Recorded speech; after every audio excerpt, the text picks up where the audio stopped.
The Dan Bongino Show. Get ready to hear the truth about America with your host, Dan Bongino. All right, welcome to the Dan Bongino Show. Producer Joseph, how are you today? I'm a little tired of spending the night battening down the hatches on my pirate ship, but other than that, I'm okay. Dude, you cannot get this pirate. This guy with the kickers, he cannot get this pirate thing out of his head. Yesterday was what? International Intergalactic Pirate Day? Speak like a pirate day. Talk like This is 2 days now. Arr. 2 days, this guy with the I was going to say something else. Let it go. Let the pirate thing go. It's like the lady from the Frozen song. Let it go. Yeah. Let it go. Oh, man. He loves this. All right, I got a lot of news, and also I want to update you on a story that I told you a long time ago from some quality sourcing that has gotten lost in this, but it speaks volumes as to why the FBI is panicking about the text messages. If you're a listener to the show, you're going to figure out right away what's going on. You may actually remember when I discussed this. But again, I don't do this to pat myself on the back. I do it to let you know you're not wasting your time here. So this is a cool story. Before we get to that, today's show brought to you by our buddies at Helix Sleep. I just got their mattress. It is incredible. You are not going to find a better mattress with less hassle for the price anywhere. It's incredible. They sent it to me. I have their pillow, their mattress now. I am all set. There's nobody on the planet like you, so why would you buy a generic mattress built for everyone else? Makes no sense. Helix Sleep built a sleep quiz that takes 2 minutes to complete, and they use the answers to match your body type and sleep preferences to the perfect mattress. Why go to these mattress stores, spend 10 hours in there? Take their 2-minute sleep quiz, you get the best mattress around. Whether you're a side sleeper, a hot sleeper like me, a plush or firm bed, you like that? With Helix, there's no more guessing or confusion. Just go to helixsleep.com/Dan. Take their 2-minute sleep quiz, and they'll match you to a mattress that will give you the best sleep of your life. I'm telling you, I have it. For couples, Helix can even split the mattress down the middle, providing individual support needs and feel preferences for each side. They have a 10-year warranty, and you get to try it out for 100 nights risk-free, but you'll love it. Don't even worry about it.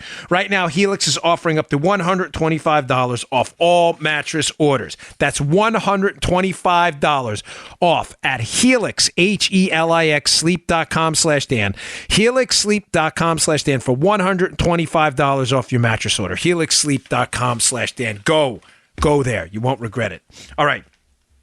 A little while ago, Joe, you may recall this story. I told you about some sources and folks who were trying to get to the bottom of this, who were helping me out with regards to what was going on at the FBI, both in the Clinton case and the Trump case. Right. Now, you know I like to focus heavy on Spygate, but this is more of a generic mismanagement story that a lot of you will remember from the past. And the story was this.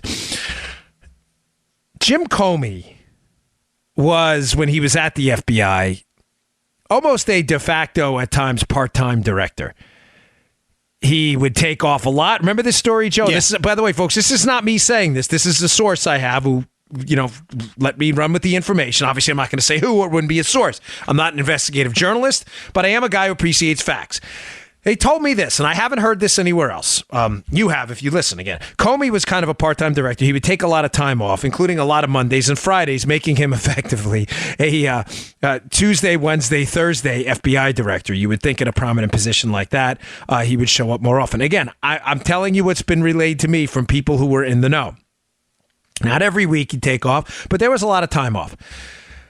As a result of that, during the tenure where Andrew McCabe, Joe, was the deputy director, the number 2, he would be the guy effectively in charge when Comey wasn't around. You tracking? Because this is important now. Yeah. Because Andy McCabe's wife was running as a Democrat for a Virginia state Senate seat. He obviously has ties in his family to the Democrat Party. His wife had also received money from allies of Hillary Clinton in the form of Terry McAuliffe, the Democrat governor of Virginia. So Andy McCabe, just think about this. The guy who's effectively running the FBI for significant portions of time where Comey's not around, his wife is a hardcore Democrat running with the support of Democrat money from allies of Hillary Clinton while the FBI is investigating Hillary Clinton. Folks, I can't help you if you don't see the conflict here. Now, that's not news, okay? That is obviously an old story. Yeah. But again, if you don't see the conflict of interest there and the fact that Andy McCabe, as the deputy director, did not recuse himself to the case from the Hillary Clinton case up to the end, despite the fact that his wife was running as a Democrat and receiving money to people tied to the Clintons, I can't help you. Your brain is just not functioning right. That's your problem, not mine. Please work that out on your own time. Where is this going? So yesterday, I'm watching Fox, and Catherine Herridge comes out, who is an excellent reporter, and she says, hey, she's talking to, I think it was Harris Faulkner on Outnumbered Overtime. And they said, the FBI is fighting back, Joe, hard behind the scenes to not have the text messages of Comey, McCabe, and others exposed. And they're fighting back, and they're fighting back under these umbrella, sources and methods and all this other stuff, classified information stuff. And the text messages fall under that umbrella. Now, they're not specifically citing the text messages under that umbrella, but the umbrella they've been using for the other stuff, the FISA application and the FBI 302s, has been sources and methods, national security, other things like that. They're basically saying we don't want to disclose this information. But Herridge brings up a fascinating point, Joe. Yeah. As I sit here casually clipping a nail. Yeah. Because I'm so stoked about telling you this. It's going to be kind of hard, Joe, to withhold those text messages, isn't it? Under the classified information and sources and methods banner. Joe, why do you think that is? Let me tee you up here, Joe. Yeah. Now, you listened to the show we did about 6 months ago on this, and I had told you that because Jim Comey, this is where it comes all together here for you, was kind of a de facto part-time director at times, there were other people taking over duties, including the deputy director. A lot of those people left the office at 5 and 6 o'clock and went home. They left and went home with FBI phones. FBI phones not suitable for classified information, but a lot of these people were briefers. As the source told me. Briefers, meaning they're not shoe leather detectives in the FBI. These weren't the guys chasing bank robbers. These guys were briefers their whole lives. They gave good briefs. They got promoted. They kissed the right butts. They surgically attached their lips to management, got promoted up the chain, probably made very few federal arrests in their entire careers. Again, this is this guy's take on this, not mine. All right. So what he said to me is a lot of these guys, because they were briefers, didn't want to be beat to the punch. Follow me here, because this is going to blow you. You're not going to hear this anywhere else. Right. A lot of these guys didn't want to be beat to the punch when the director did come back around and did get back to the office on information. So if they're home after hours, Joe, rather than go log into a computer and using all kind of credentials, a lot of them would say, well, you know what? Just send me the stuff on a text or whatever it may be on the phone. Now, you may say, Dan, that's hard to believe. And I'd say to you in response, is it really? Are you sure? We have a litany of texts from Peter Strzok to Lisa Page with some of the most deep, dark secrets of the Trump and Clinton investigation sent over open lines on text message. So before you discount what I'm about to tell you, consider this has already happened. All right. I'm trying to give you the psychology from an insider's perspective as to what happened. Right. This will make sense, I promise you, but I got to set it up with the bullet points. So after hours, they're getting these messages on unclassified devices, but classified information is likely being transmitted on these devices after hours because they don't want to be left out of the loop. Because if they're left out of the loop and it's their opportunity to go in and kiss the director's butt and look informed on the case, they got to get the information at home, Joe, but they're too lazy to do a proper login through an internet line and open up their computers. So it's one of those, just send it to my phone. Joe, do you think that creates a little bit of a conflict if you're investigating Hillary Clinton for sending classified information over an unclassified server while you're simultaneously receiving classified information over your phone? Joe, I'm throwing this out there for you. I'm asking you to be bold. Now, do you think this might create a problem? Well, I know you're thinking. You're thinking hard. Yeah, I'm going to say yeah. You're going out on a limb. He's out on a limb. And he's saying, yes, this could possibly be an issue. Maybe, kind of, sort of. Joe is correct. This is a huge issue. Now, Joe, we talked about this. The story, I keep saying this because this came out to me a long time ago. And I want to make sure you understand now the problem they're having and the box now Donald Trump has them in. The Bureau guys don't want to release those text messages between Comey and McCabe and others because they're devastating. They are really, really bad. They're going to be awful. The problem is, Joe, they've got nowhere to go. Trump completely outfoxed them. Ordering specifically those declassifications. Remember, that wasn't in a lot of the media reports, Joe, initially about what Trump was going to declassify, just to be clear, was about the Bruce Orr interview 302s, the summary, and it was going to be about the FISA application. This declassification of the text is relatively new. All right. But it is a beautiful, elegant move by the Trump team because now the Bureau guys cannot possibly claim, hey, this is classified sources and methods. Wait. It's classified information, sources and methods. Guys, you were investigating Hillary Clinton for exchanging classified information over an unclassified server while you were exchanging classified information over your phones. Joe, do you see the box they're in? They can't possibly. There's nowhere for them to go. Oh, Paul. Sorry, Paul. I'm sorry, Paul. There's nowhere for them to go. They can't legitimately claim we can't give you the text because it's classified information, or they'll be admitting to committing the exact same possible crimes that Hillary Clinton was being investigated before by them. Now does it make sense why Jim Comey may have been eager in that July 5th press conference he gave to say, you know what, we looked into this and no reasonable prosecutor would move forward. And by the way, don't look at my stuff either. Folks, a quality, high quality source let me in on this a long time ago.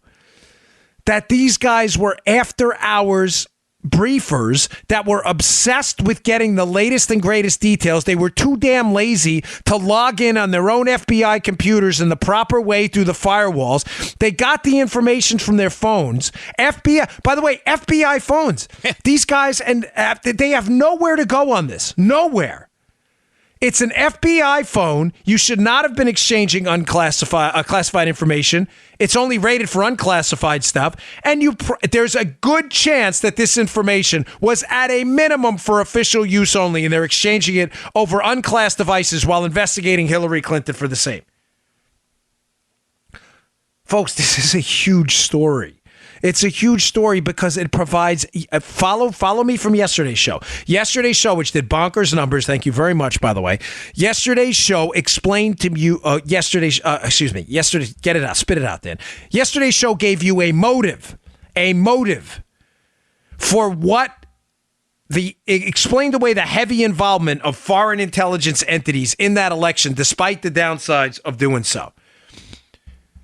Today, I want to explain to you a motive that, again, is outside of the simple, well, the FBI just didn't like Trump. Folks, listen, I know a lot of folks in the FBI, and most of the ones I met are really, really good. I'm just telling you my experience, okay? Take it for what it's worth.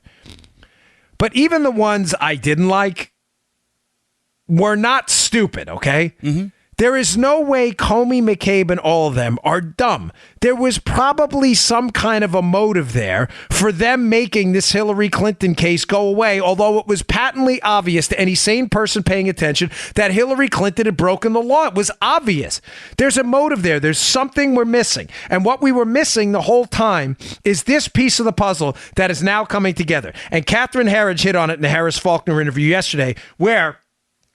because I'm sure she, like John Solomon, I think Catherine Herridge has a really good finger on the pulse of what's going on. Yeah, Faulkner, I'm not summarizing it directly, and I've tried forever to find the soundbite. I'm sorry, I couldn't find it. But basically, Faulkner says.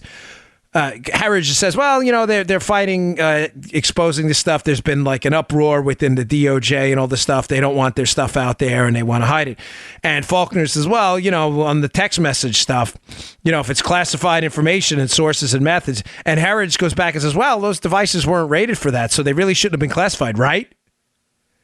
And Faulkner's like, hey, that's a good point. I can see it in her face. She's like, ding, ding, ding, ding, ding, ding, ding. Winner, winner, chicken dinner.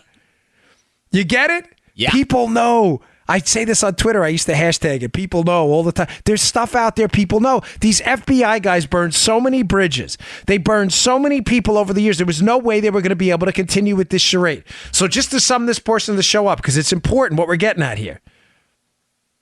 Yesterday, I put together for you the stuff in my book that describes the motive for this heavy international involvement in the election and the setup of George Papadopoulos. I talk about the travel ban, enhanced interrogation, and things that would have impacted our international relationship that provide a tangible motive, tangible, touchable, feelable motive. I'm not saying it's right, obviously, for these foreign intel agencies to get involved. I'm telling you today that some of these bureau guys, when they were investigating this case, probably have issues with classified information being exchanged over unclassed devices themselves. The perfect reason to make this thing, to ghost this story. Ghost it. Make it go away. Mm-hmm. Now I feel that we have been vindicated. But remember, that part-time director stuff matters too, because who takes over? The deputy, who is wildly conflicted. McCabe. That's why his texts are so critical. He's deeply conflicted and doesn't recuse himself from this investigation until weeks before the election. Totally, completely inappropriate. All right. Righty. Let me just knock this one out here because I want to talk. This is James O'Keefe. Have you heard about what's going on with Project Veritas? Mm-hmm.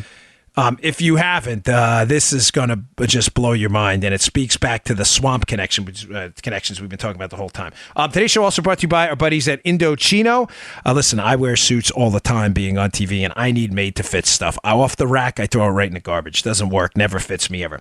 We need made-to-measure suits. They're the best. They look better. You don't get the pirate look. You don't get the the Spider-Man look? You know Spider-Man has those little webs underneath his armpits he can fly with? Yeah. That's the fabric in your jacket if it fits poorly, your shirt. It looks terrible, right? The Jerry Seinfeld, the pirate shirt, that's what you look like. Now, I get my suits from Indochino. They're the best. You look better, you'll feel better, you look more crisp, look more confident. And listen, there's a certain aura to that. It's a power suit, right? They call it the power suit for a reason. Yeah.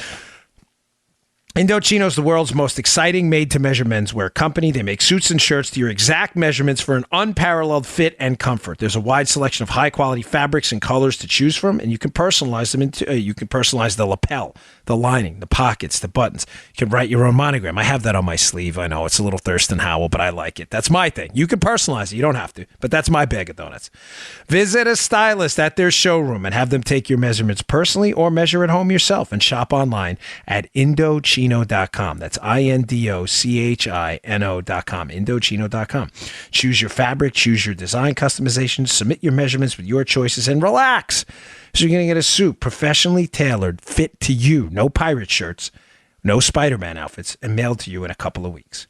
My listeners today, you can get any premium Indochino suit for just $359. That's a steal. You want it? I mean, that really is. That's a steal.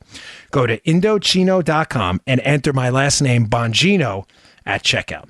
That's 50% off.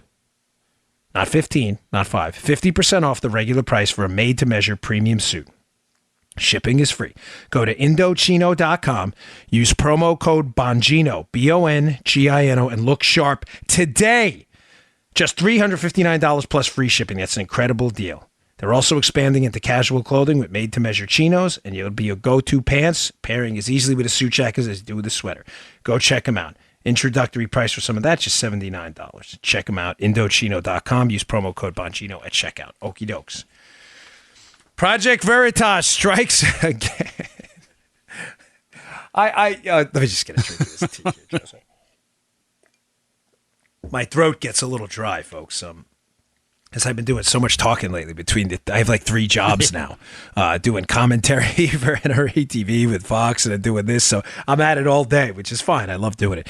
But James O'Keefe is at it again, and I would caution anyone involved in the deep state that, hey, listen, man, new rules, right? Joe, didn't we declare the new rules a little while ago? The new rules are this. Here he goes with this pirate. This guy can't get enough of this thing. He's like in love with this thing. The new rules are in effect. The new rules are, you target us, we are going to play. We are going to play legally, but bing, pow. You want to dance? Bing, pow. You want to get in the mud? You want to get a little dirty? Fine. We're game. You want to stick brass knuckles underneath your boxing gloves? We can do that too. It's not hard. We're not appealing to the ref anymore. I'm sorry. And if that bothers people, I'm sorry to tell you, but you're thinking the wrong way here.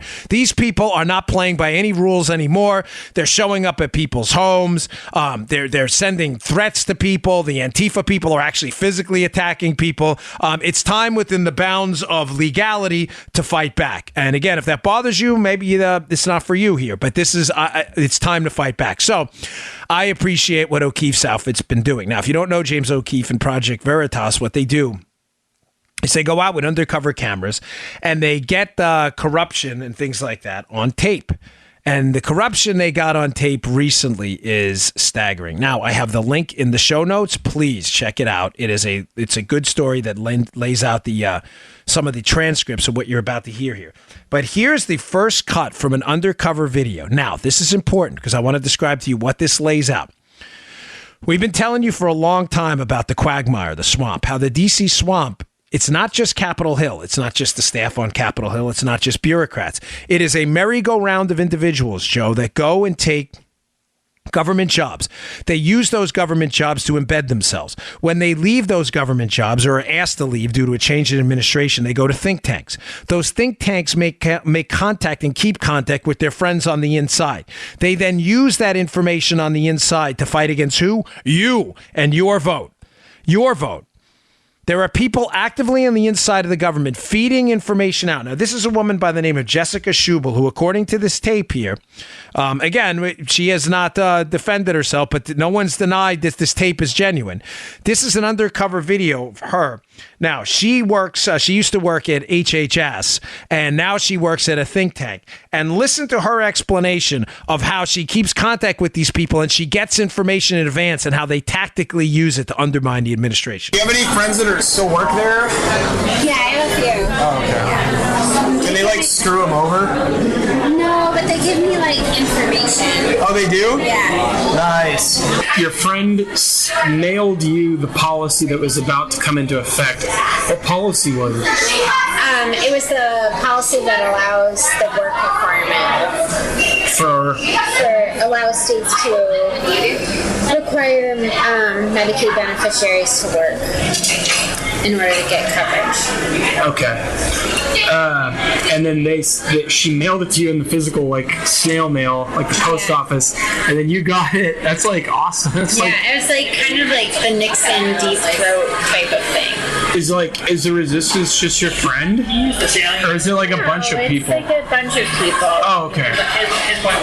And they were giving you like, or they were giving you information to help. So they were leaking information to you Be able to help on the outside. to help on the outside. Oh, is that right? How about that? How about that one? So again, liberals will tell you the deep state, that's nothing but a conspiracy theory. I don't care what you call it. I can't say this enough. The deep state, the sloppy state, the stupid state, the steady state, as the New York Times op-ed writer who claimed to be inside the Trump administration resisting. I don't care what you call it. But denying that this is real after now, Joe, 10, 20, 80, 100 examples of people on the inside of the government actively undermining, not Trump. Say, of course they're undermining Trump. No, they were undermining you. Yeah. They're not undermining. Trump's the president of the United States. You elected him. Yeah, it probably hurts Trump's feelings personally, but you put Trump in office. You fair and square put him in office to enact a very specific agenda you voted for. Mm-hmm. They're stopping you. Think about what I'm telling you here. Your tax dollars paid this woman.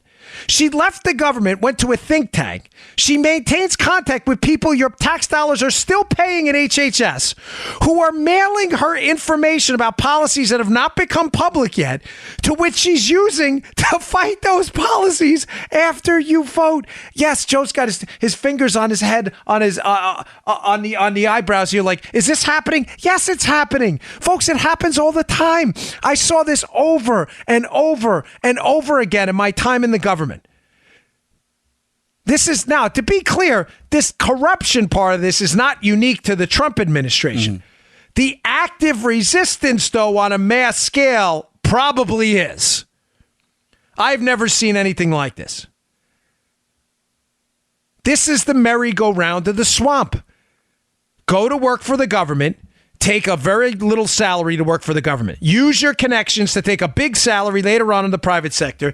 Then, correspondingly, use those connections in the government to either help your private industry, who your taxpayers aren't paying. These lobbyists are working for a business. They're not working for you. To help them negotiate against you. There's another angle to this, too. I don't want to leave out. I mean, it's tangentially related, but it's important nonetheless. All right. You ever heard of the term regulatory capture? Regulatory capture is when the government has these regulatory agencies, things that regulate, the FCC, that you probably deal with at the radio, Joe, Federal Communications Commission, the FEC, the Federal Elections Commission. These three-letter agencies are everywhere, the ABC alphabet soup. You know what I'm talking about. Yeah. Regulatory capture is when then entities afterwards hire people who work for these regulatory agencies and use their connections in the government to tailor regulations to benefit them and hurt their competitors. Folks. Oh, dude. Not only, again, I don't mean to get off on a tangent on regulatory capture. I only bring it up in conjunction with what that was about, which is actively resisting Trump from inside the government you're paying for right now. Because if this Project Veritas video, and again, it's up on the website, it's up on Bongino.com and in the show notes, check it out yourself. If this isn't direct evidence of why government should be limited and the individual shouldn't be unlimited from a higher philosophical sense, I don't know what is. It is inherently corrupting to give people power. Inherently corrupting. And when they take that power and they do the dipsy-do flipperoo, this is what you get. You get people who disagree politically with the administration. They leave, and then they turn around and sabotage the administration people voted for coming in. Now, it doesn't end there. It gets better. By the way, you still have Ocasio-Cortez from the other day? Yeah, tell me when you need it. I'll Okay. queue it up. Yeah. Okay. All right. I just want to be sure. Yeah. You can leave that in. This is how we roll. Yeah. I'd be doing the same thing if it was a live show. There's another clip here. I got two more. This clip is from this. This is Jessica. I believe the second one is Jessica too. Play the second cut. I'll describe what this is, and then I want to get to this really, really. You're going to remember this third woman. If you don't, I'll explain who she is, and you're going to be like, no way. So since a lot of your coworkers are like more leftist, are they trying to do anything? Yeah, I mean, I wouldn't describe. I have a couple socialist workers who are like they joined DSA. Yeah. Really? Great. But most of them are just sort of like regular liberals. Yeah. And all of them are lawyers, which is like the most radical group. Okay. But are they doing anything to like fight against Trump? Yeah, I mean, a lot of us talk about it. So most of them are like vaguely politically involved. So they might support candidates and do fundraisers, and some of them canvass. Okay. And then there's a lot of talk at work about like how we can resist from inside. Yeah. And there's like a lot of kind of like pushback, like resist from inside. Yeah. Raybar confirms that her Justice Department coworkers resist from the inside, then boasts about how difficult it is for federal employees to be fired. Like what's kind of lucky is that the DOJ, we can't really get fired. Yeah. Her DSA colleague, Stuart Carafa, who works at the State Department, told us the same thing. It's impossible to fire federal employees. I don't know. Allison brags that one of her colleagues who works at the Department of Agriculture resists by directly slowing down food stamp reform. We have a member who works in the people that distribute food stamps. And they can like take that away, and they're slowing what they do. Make it is done. What do you say? What would you say until I just submit my approval on the 38th day. Yeah. 38th, we're going to do it in 5. Sometimes they do it one day. What do you do your action? Yeah. And what does that do though? It just means that they so it's like very small. Mine is just launching a company and profits. But like that means what they're doing means that people are going to be able to stay on food stamps. Which is interesting in the dialogue. Which is like really important. All right, some of it's a little hard to hear, but it's who's doing the talking there that's going to blow your mind. That is Project Veritas video of Allison Hraber. Allison Hraber. Some of you, that name may sound familiar. Some of it may not. I always say remember the names, right? I saw the name and I candidly speaking, I instantaneously recognized it. Do you remember when DHS Secretary Kirstjen Nielsen went out to eat in Washington, D.C., and an activist showed up in the restaurant screaming whatever, hell no, we won't go, whatever, interrupting her because God forbid we let a government official actually eat peacefully in a restaurant. They had to terrorize her in the restaurant, of course. Now, one of the people in there was a Department of Justice employee. Wait, what? Did I just say? Oh, yeah, I just said that right. The DHS secretary. Now, I'm not suggesting anybody, by the way, First Amendment rights should be impacted by this. Let's be clear. I'm a libertarian at heart. I'm just suggesting to you it may not be such a great idea if you are a Department of Justice employee to show up at the DHS secretary's dinner while she's trying to eat. Maybe there's a better way to protest, like voting and organizing, right? She showed up. This lady started screaming, who was that? It's the same woman in that Project Veritas undercover video. Now, you can rewind the podcast. I got one more clip of her. But you can rewind and listen again if you'd like. She talks about the DSA. What's the DSA? The Democratic Socialists of America. Oh. She talks about how DSA, Democratic Socialists, which really means socialists, are embedded throughout the government. They even have video of this other guy, Stuart Carafa, talking about doing what? Again, Carafa says we're here to F stuff up on the inside. And then Fravor talks about they slow things down. So they implemented a policy to move people off of food stamps and into economic independence. And what happens? Fravor says, and the employees there slow it down, which keep people on food stamps for a whole lot longer. These are people inside the government your tax dollars are paying. This is the actual woman in the video. You know what? You're going to put your name out there. That goes both ways. Everybody else has a First Amendment right too, right? Yep.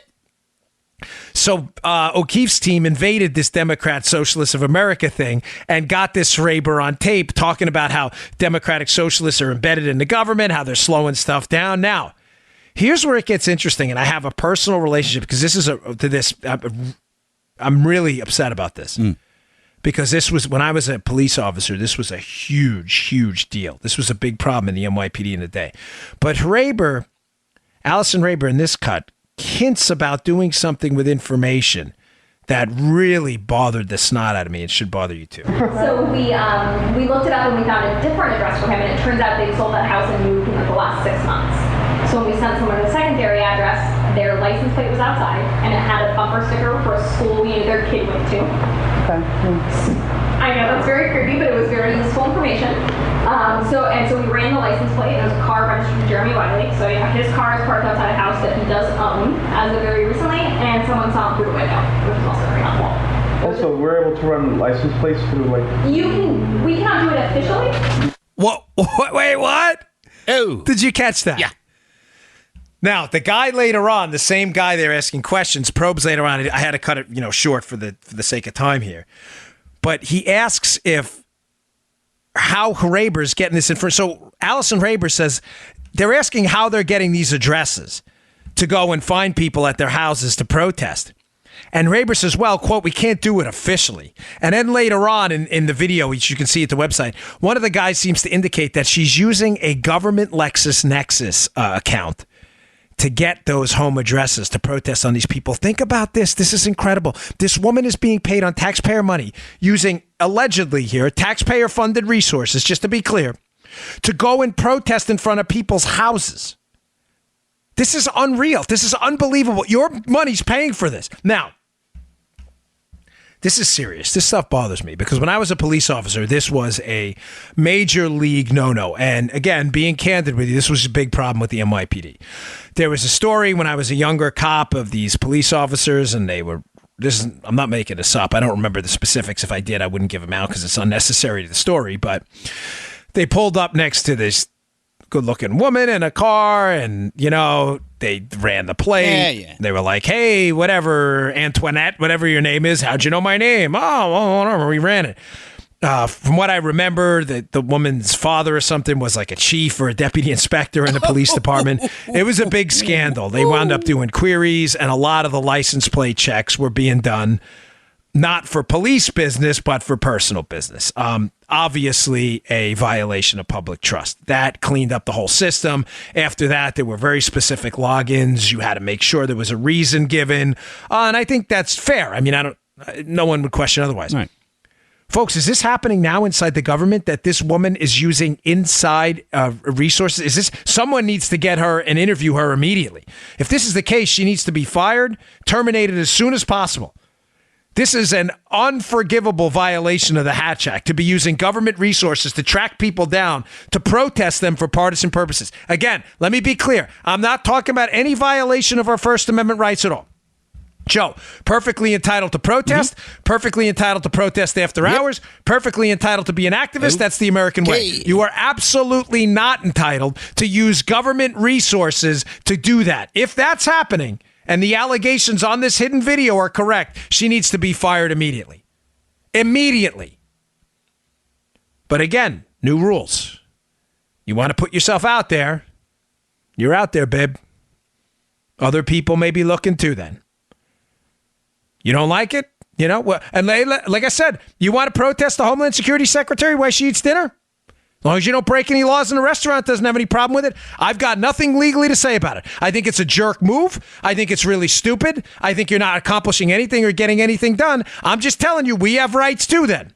And we have rights to follow the law as taxpayers. And if you're using government resources, see ya, wouldn't want to be ya. You're out. Bye-bye. See you later.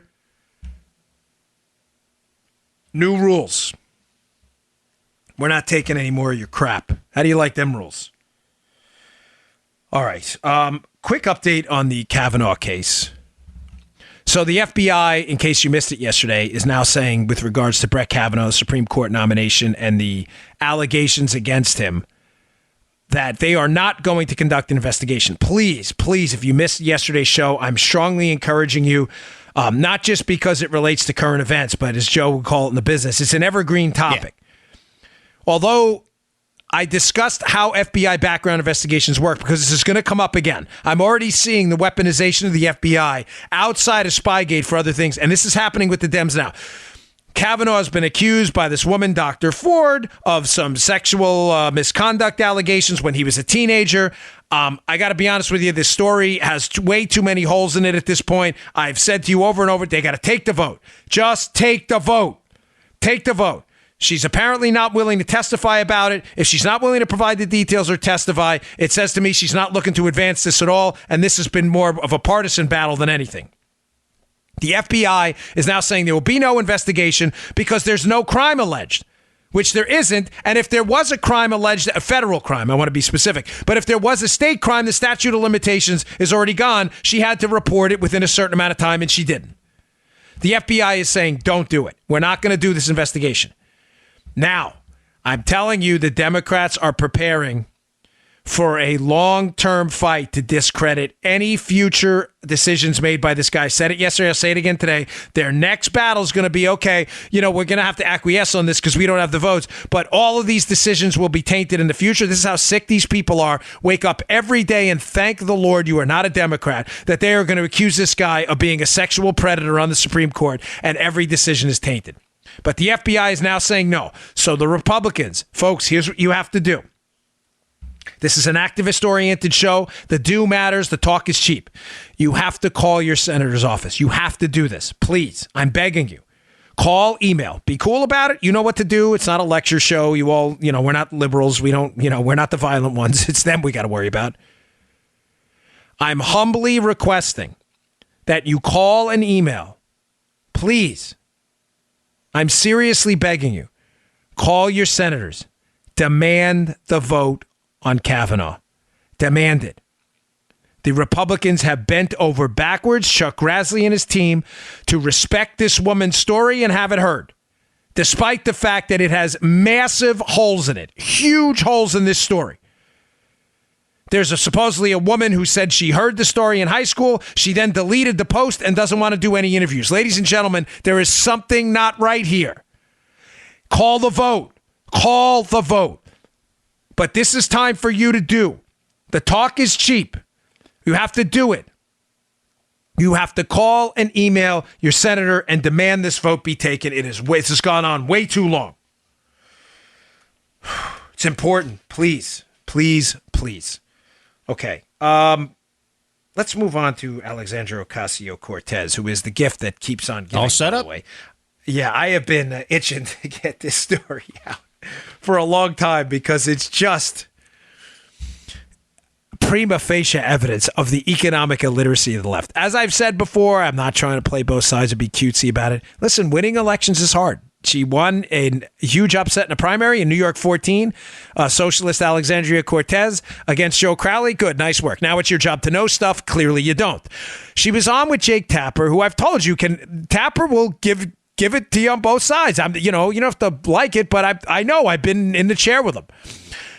Tapper gets her on CNN the weekend and starts asking her about how she plans on paying for her pie-in-the-sky proposals. Free stuff! Free everything! Everything free! This is free! Healthcare free! Dental free! Cars are free! College free! Healthcare free! Eye exams free! Food is free! Water's free! Air is free! Land is free! Section 8 is free! Housing is free! Everything is free! Can we get a song from you on that? Joseph Singers, you know? Yeah.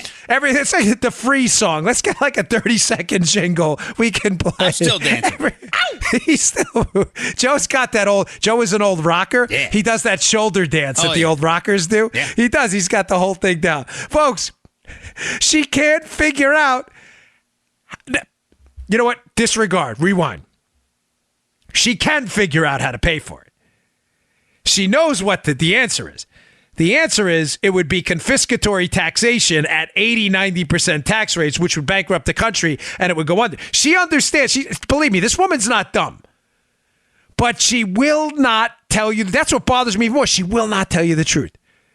Play this interview with Tapper and listen to the dance she does trying to avoid answering the question. Your platform has called for various new programs, including Medicare for all, housing as a federal right, a federal jobs guarantee, tuition-free public college, canceling all student loan debt. According to nonpartisan and left-leaning studies friendly to your cause, including the Center on Budget and Policy Priorities or the Tax Policy Center, the overall price tag is more than $40 trillion in the next decade. You recently said in an interview that increasing taxes on the very wealthy plus an increased corporate tax rate would make $2 trillion over the next 10 years. So where's the other $38 trillion going to come from? Well, one of the things that we need to realize when we look at something like Medicare for all would save the American people a very large amount of money. And what we see as well is that these systems are not just pie in the sky.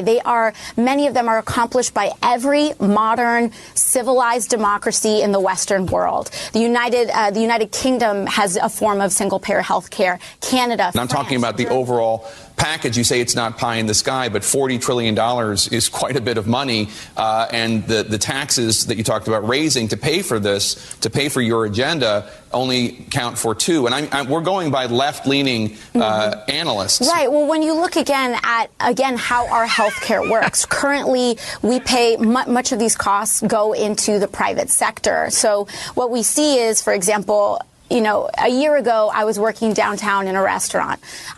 We don't participate in the economy and purchasing cars, etc., as fully as possible. It is a cost. It is an externality, if you will, of unprecedented amounts of student loan debt. I'm assuming I'm not going to get an answer for the other $38 trillion.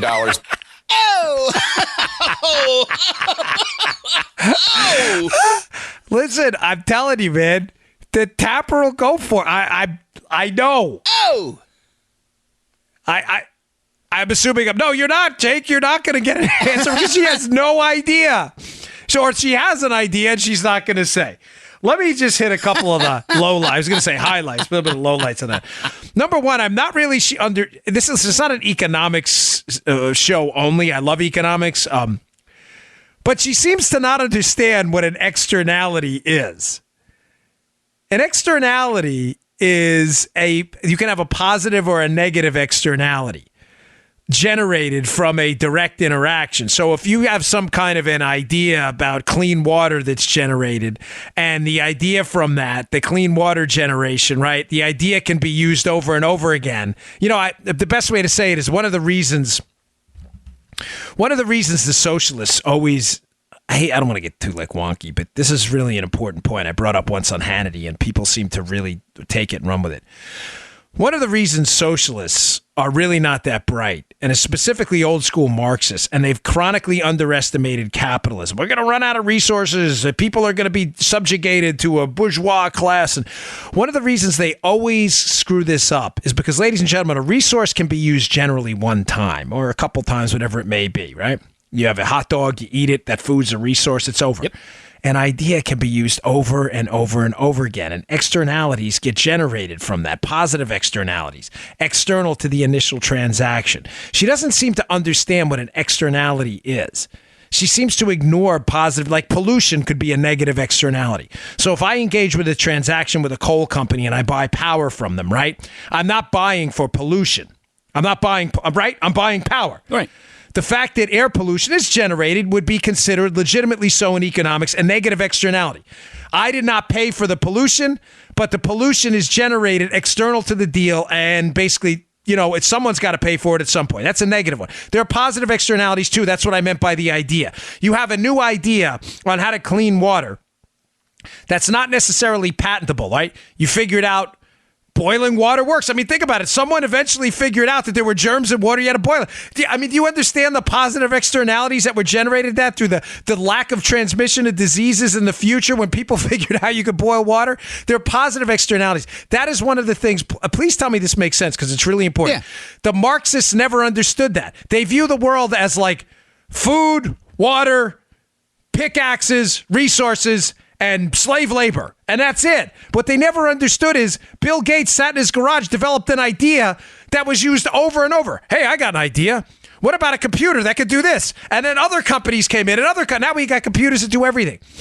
An idea, the power of an idea is amazing. The idea doesn't run out. The idea doesn't lose steam. It doesn't run out of gas. It's used over and over and over again. An idea, the idea that we could put a camera, an email device into a phone. That was an idea. Before the iPhone, which I remember in my lifetime, not that long ago, nobody thought about that. Remember when Apple came out with the first iPhone? Hey, you can put music on your phone. What? That's so cool. Now every kid takes that for granted. Guys, if you're like 16, 17, you listen to my show, love you to death. Thank you for being here. You mean a lot to me. But you understand, in my lifetime, that was a revolutionary idea when I was in my 20s.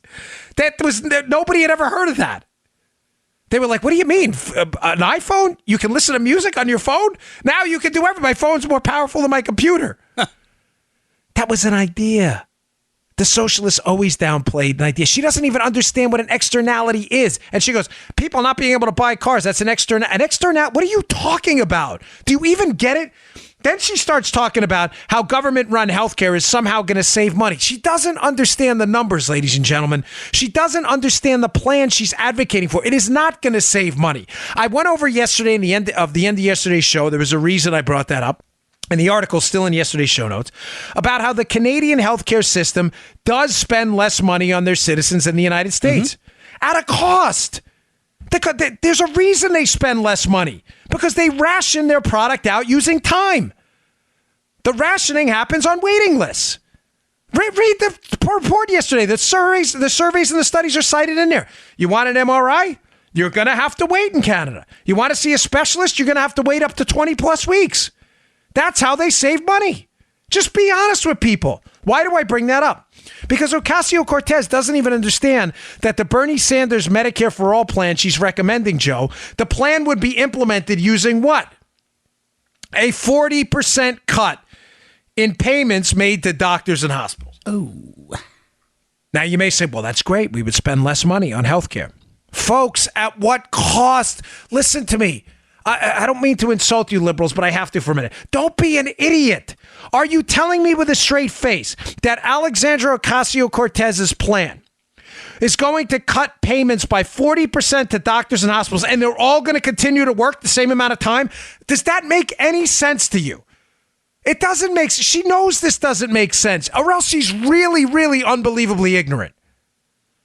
If I told Joe tomorrow, listen, I love Joe to death, but if I said to Joe tomorrow, Joe doesn't make a fortune off the show. Everybody does okay, but if I said, Joe, I'm sorry, I got to cut your pay by 40%, I'm telling you right now, he'd be like, all right, we're not doing a Friday show. Shazam! He didn't like that. Joe would be like, He'd probably do it anyway. But if Joe was a lesser man, he would say, dude, listen, I'm sorry, but I work really hard, which he does. The show requires, due to my endless screw-ups. That's why the live show is going to be cool. But Joe has to do a lot of editing. Yeah. If I told him I was going to pay him 40% less, he's going to decrease his work schedule. So would you. And by the way, so will hundreds of thousands of medical health professionals in the United States. Effectively doing what? Making their time scarce because there'll be less people. Making you wait on a waiting list. Just be honest. Gosh, Miss Cortez, with all due respect, I mean it. Congratulations on your win. You are obligated to know stuff. Please just tell the truth and be honest with people. Yes, we're going to cut costs on healthcare. Anybody can do that. I can do that, Joe. I can cut national spending on healthcare. Yeah. I can do it tomorrow. It requires no advanced thought at all. No. If you are over 65 years old, no healthcare for you. We saved money. There it is. You telling me Canada spends less and Bernie Sanders wants to emulate their program says nothing. Says nothing. At what cost? At what cost? Like, what's the cost? Did you think this through, or are you being a complete knucklehead? Canada saves money. Yes, by making people die on a waiting list. Anybody can say that. Doesn't require a sophisticated analysis. I save money on my kids' health care. How's that? I went in the backyard and ripped all their teeth out, so they don't need any dental. Oh, hey, good job, buddy. Good job. They now have no teeth. It's tough. They got to drink Carnation Instant Breakfast all day. But, hey, Joe, I saved money. I didn't have to do any fillings, no dental work. There's no gum care, periodontal care, nothing. It's all good. Yeah, Field of Greens, ready to go. Miles, hook us up. I need more field. Obviously, we didn't ply out my daughter's teeth, but you get the point about how stupid that argument is. Canada spends less on healthcare. Okay, at what cost to you? Oh, no, we're not going to talk about that. Okay, why not? Yeah, because that argument really isn't that appealing. Oh, okay. Yeah. So dumb. This Ocasio-Cortez, I can't get over. I can't. Hey, we're going to save money. Miss Cortez, how? We're going to cut doctor payments by 40%. And the doctors are going to work more for a growing population? No, they'll work less. Meaning what? Meaning you'll probably have a hard time getting an appointment? Meaning you won't see the doctor? She won't tell you any of that. Again, wake up every day thanking the Lord that you are not a liberal, because you live in a real world where hard decisions, hard men and hard women have to make, require honesty. And being a conservative means being honest. But it means standing in front of the Almighty at the pearly gates, knowing you didn't die a fraud. I have no problem telling people, ma'am, sir, your Social Security's broke. The government stole your money. That's the truth. That bothers you, I understand. You were made promises, your government screwed you over. Now, there are ways to make sure you're paid, as I think you should if you've planned your life around it. But this next generation of kids and people in their 30s and 40s, there's no money. It's gone. I can lie to you and tell you there's money, but it's a lie. I can lie to you and tell you free college is a great thing. Well, who pays for it? Well, actually, here's the truth. It's not really free. We're all actually paying, and we're going to pay more because once we disconnect the student from the institution, there's no cost control. So education would actually cost more. I thought it was cost more. I thought it was free. No, it's not free. I'm just a liar. I'm not going to do that. I'm going to give you the hard news because the new rules matter. The new rules are college is expensive. If you think it's worth it, then pay for it yourself. Sorry. I don't know any other way to say it. There are loans. There are a lot of scholarship programs. There are private entities that are willing to help out. We don't have the money anymore. There's no money. Medicare reform, again, you've lived your life. You've lived your life, planned your life. You're 65, 55 and younger, 55 and older. I get it. Government screwed you over there too. Fine. There are ways we can use our tax revenue, make sure those people are taken care of. I get it. I don't have any issue with that. Those people genuinely were screwed over. The government made them promises. They paid for it. They can't keep. 55 and younger, it's over. The government should have no role in medicine anymore outside of taking care of people who cannot take care of themselves. At least I'm honest. All right, I got one final story. Finally, today's show brought to you by, we got a new sponsor here, and a little bit of a sensitive topic, but I was happy to take him on. You know, I have a background in psychology. I went to graduate school for it, and not that I'm trying to impress you all, but I when done the right way, a psychology degree can really help people, and it mattered to me a lot. I've had some issues in my own family. So today's show also sponsored by Talkspace. It's an online therapy company that lets you message a licensed therapist from anywhere at any time. All you need is a computer with an internet connection or the Talkspace mobile app. That means you can improve your mental health even if you had trouble making time for it in the past. You can't imagine fitting anything else in your life. You're busy like I am. Well, with Talkspace, therapy is easy as sending your therapist a message. Get something off your chest whenever you need to. Talk about everyday challenges at work or at home. Just chat about life. There are no extra commutes, no leaving the office, and absolutely no judgments.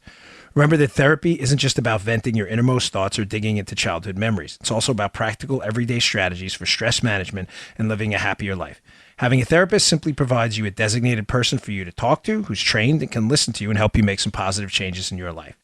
The Talkspace platform has over 2,000 licensed therapists who are experienced in addressing life changes we all face. To match with a perfect therapist for a fraction of the price of traditional therapy, go to Talkspace. That's Talkspace.com/Bongino. Talkspace.com/Bongino and use the code Bongino to get $45 off your first month and show your support for the show. That's Talkspace.com/Bongino, promo code Bongino. Check them out if you need it, folks. It's a topic very sensitive to me based on some family history and some things we went through with mine. So check them out. Okay. And they want to be here and they want to talk to you. And we always appreciate the sponsors and their willingness to use our show as a platform.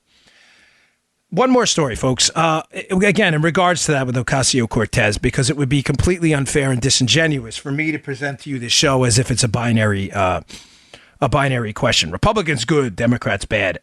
Wrong. No, and Joe, I think you and I have done a good job of not selling out to that false paradigm, because that's not. We discuss it all the time. Yeah, the Republicans are killing us. They're killing us right now.